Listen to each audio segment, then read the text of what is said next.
गुरु जी की तरफ से कुछ मिला है कि नहीं, ये बताइए।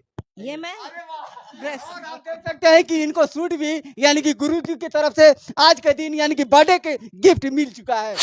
जय जय भैरवी असुर भयावनी पशुपति भामिनी माया। और कल रात में इंडिया पहुंचे, इनका जन्मदिन मनाना था तो पहले यहाँ से शुरुआत करें ताकि माँ का आशीर्वाद मिले, बाबा का आशीर्वाद मिले और आगे और उन्नति तरक्की हो।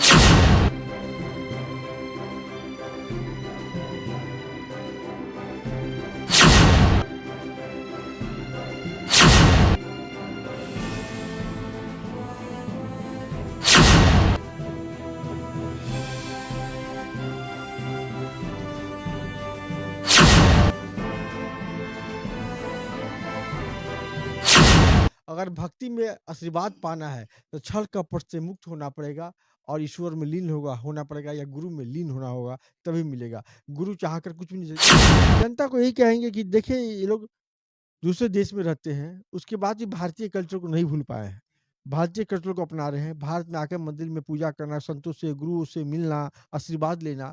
इस तरह आम हिंदू भक्तों को कहूँगा मैं कि जहाँ भी हैं उनके जो भी गुरु हैं, जो भी उनके मार्गदर्शक हैं, जो भी उनकी इष्ट देवता है, उनके पास जरूर जाएं, उनका दर्शन करें, आशीर्वाद ले। ईश्वर के अलावा कुछ नहीं है। बाबा के पास जब आते उस समय में हम नौकरी करते थे, आज हमारा अपना बिजनेस है। चक्र बदला, जिस कंपनी में नौकरी करते थे उसी चीज का इंपोर्ट एक्सपोर्ट आज अपनी कंपनी के थ्रू कर रहे हैं। पहले कभी एम्प्लॉय थे, आज हम दूसरों को नौकरी दे रहे हैं। माँ में ना बहुत पावर है, क्योंकि हम देखते हैं ना, हमको मतलब बहुत ज्यादा पावर है। मतलब ये होता है ना कि आपको बहुत ज्यादा तकलीफ है ना, वहां जाने से, माँ को देखने से ना संतुष्टि, हाँ वो होता है। यानी कि संतुष्टि के साथ आशीर्वाद में बहुत पावर है, लगता है कि वो दे रही हैं आशीर्वाद एकदम ऐसे। पिछले 6-7 साल में जिस तरीके से हम आगे बढ़े हैं उस तरीके से विश्वास बढ़ता जा रहा है। इसीलिए सब इंडिया आने के बाद शुरुआत यहीं से होनी चाहिए। भक्ति में पूरी लीन हो चुके हैं सर, पूरा लीन हो चुके हैं और इसीलिए उन्नति भी कर रहे हैं। आज एक ऐसा खबर हम दिखाने वाले हैं और हमारे आप पीछे देख रहे हैं कि एक बर्थडे का केक पड़ा हुआ है। हालांकि ये खबर शायद जितने भी दर्शक अगर सुने तो शायद कहेंगे वाह क्या बात है। 7 समुंदर पार से चलकर एक ऐसे भक्त का नाम हम बताएंगे, उनसे हम बात कराएंगे, जो 7 समुंदर पार होके इंडिया आना और इंडिया के बिहार के रक्सौल में आकर माँ के पास अपना बर्थडे मनाना। लेकिन ये ऐसे भक्त है जो माँ के दरबार में आकर बर्थडे मनाना, ये बहुत बड़ी बात है। इतना बड़े भक्त हैं ये। तो काली मंदिर के नाम से विख्यात काली मंदिर, जहाँ के पीठाधीश्वर सेवक संजय नाथ जी महाराज जी हैं यहाँ पे। सर सबसे पहले हमारे जितने भी दर्शक हैं, सबसे पहले आप नाम बताएं सर अपना। मेरा नाम प्रभात चंद्र दास है। अच्छा सर, आपको ऐसा कैसे लग गया सर कि 7 समुंदर पार चल के और आप इंडिया में आ गए सर? और इंडिया में तो आए लेकिन माँ के दरबार में सर आके आप बर्थडे आप अपनी पत्नी का मना रहे हैं सर। जहाँ से आशीर्वाद मिलता है वहीं पे सबसे पहले आना चाहिए। और कल रात में इंडिया पहुंचे, इनका जन्मदिन मनाना था तो पहले यहाँ से शुरुआत करें ताकि माँ का आशीर्वाद मिले, बाबा का आशीर्वाद मिले और आगे और उन्नति तरक्की हो। लेकिन आप माँ के दरबार में सर आके मनाना, ये क्या कहिएगा सर? हमारे दर्शक जानना चाहते हैं। में उन्नति प्रगति करनी है तो भगवान के शरण में आना पड़ता है, माँ के दरबार में आना पड़ता है।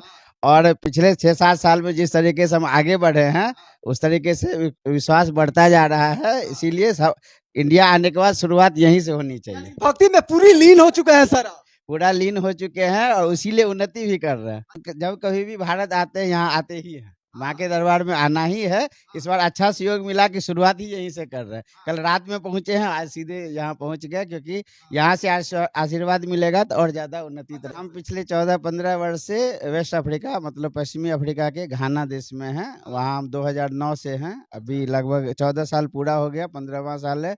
बाबा के पास जब आते उस समय में हम नौकरी करते थे, आज हमारा अपना बिजनेस है खुद। क्या बात अच्छा दर्शक आप देख सकते हैं कि जब बाबा से मिले पहली बार तो ये भाग यानी कि नौकरी करते थे कहीं दूसरे जगह, लेकिन ऐसा सर ऐसा क्या हुआ कि आप सर नौकरी छोड़ के क्या बिजनेस में आ गए सर? समय चक्र बदला, जिस कंपनी में नौकरी करते थे उसी चीज का इंपोर्ट एक्सपोर्ट आज अपनी कंपनी के थ्रू कर रहे हैं। पहले कभी एम्प्लॉय थे, आज हम दूसरों को नौकरी दे रहे हैं। क्या नाम है आपका? रितु दास।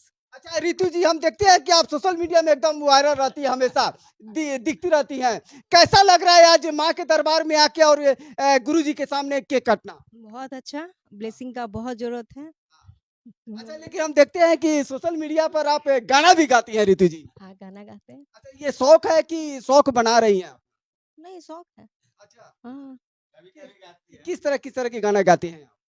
जो भी आप सॉन्ग बोलेंगे, क्लासिकल से लेके बॉलीवुड सब।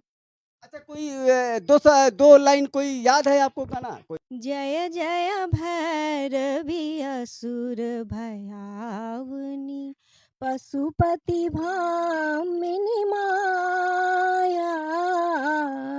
जय जय भैरवी असुर भयावनी पशुपति भामिनी माया।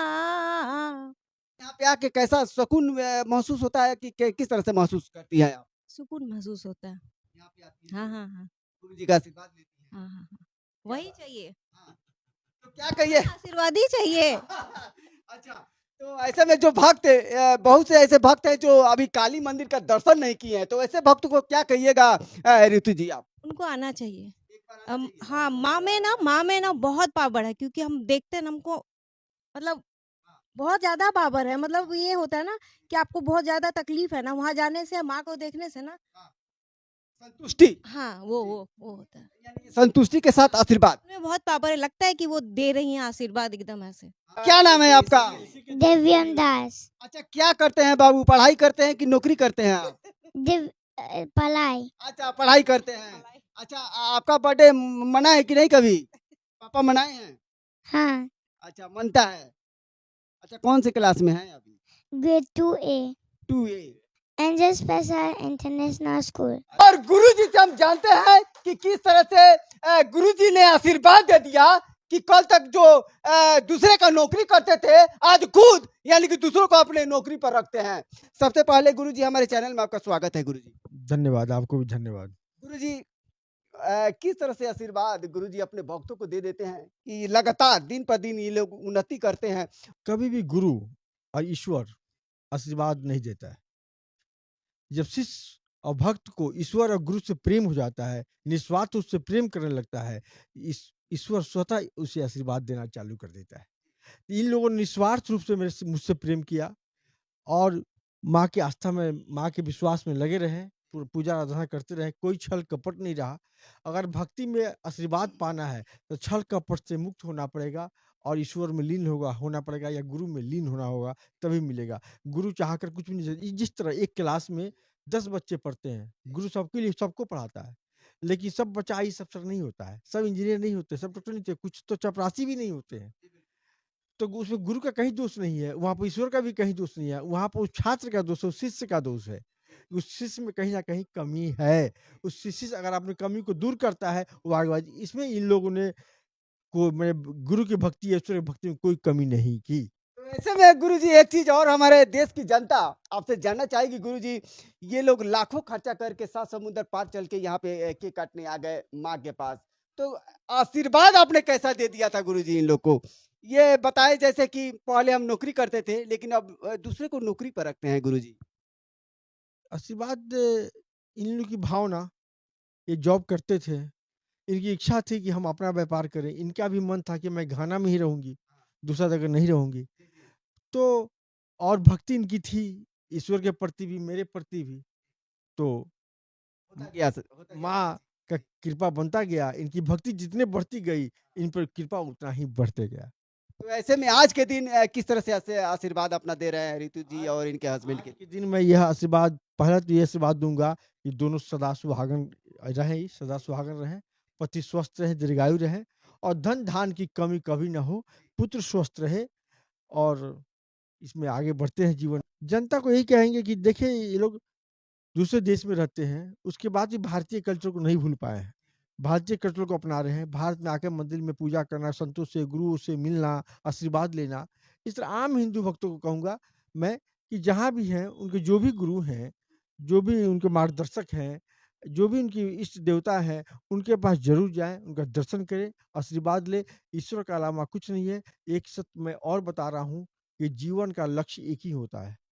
यहाँ पर जितने लोग हैं, मैं सबको कह रहा हूँ, आपके न्यूज़ के माध्यम से जो सुन रहे हैं, उन्हें भी कह रहा हूँ कि लक्ष्य जीवन का कुछ नहीं होता है। लक्ष्य जीवन का जिस पर कोई ध्यान नहीं देता, लक्ष्य जीवन का मृत्यु ही होता है। अब मृत्यु ही लक्ष्य है, अंत में सबको मृत्यु की ओर जाना है। तो फिर क्यों हाय-हाय बेचैनी? जो भी आए उसमें समाज के लिए, देश के लिए, अपने लिए काम करिए, इसलिए कि आपका कुछ जाने वाला नहीं है साथ, सब यहीं रह जाएगा। इसलिए आप यहाँ पर छोड़ के जाइए, अच्छे से छोड़ के जाइए, उसका दुरुपयोग ना करिए, यही मैं सबको चलिए, और गुरुजी ने साफ तौर से कहा कि कुछ लेके अगर जाना होता तो शायद घर दुआर जमीन सारे लोग ऊपर लेके चले जाते, लेकिन कुछ लेके जाना नहीं है तो दान कीजिए, यानी कि दान भी कीजिए, खाइए भी, सारा काम कीजिए, लेकिन दान छोड़िए नहीं। सर, क्या क्या लगता है, दान करना चाहिए सर? आपको बतलाएं, दान करने से और वृद्धि होती है, और जितना दान करते हैं उसे कई गुना ज्यादा भगवान देते हैं। अब 1 रुपया दीजिए, 5 रुपया लीजिए, 5 रुपया नहीं, कई गुना देते हैं। हम इतना प्रेम सर आपको कैसे हो गया माँ से सर? कारण तो बतला दिए, बढ़ता है, घटता नहीं है। अभी माँ याद की है तभी हम लोग यहाँ आए हैं। माँ के याद से आप आ गए। वो बोली है आने के और लिए। तुरंत नेक्स्ट डे विदा हो वो गए। बोली आने के लिए, और हम लोग के लिए कुछ सरप्राइज रखी थी वो, कि रखी, अभी माँ से मिले नहीं है, हम जाएंगे मॉर्निंग में मिलेंगे। अच्छा, गुरुजी की तरफ से कुछ मिला है कि नहीं, ये बताइए। ये मैं ड्रेस, और आप देख सकते हैं कि इनको सूट भी, यानी कि गुरुजी की तरफ से आज के दिन, यानी कि बर्थडे के गिफ्ट मिल चुका है।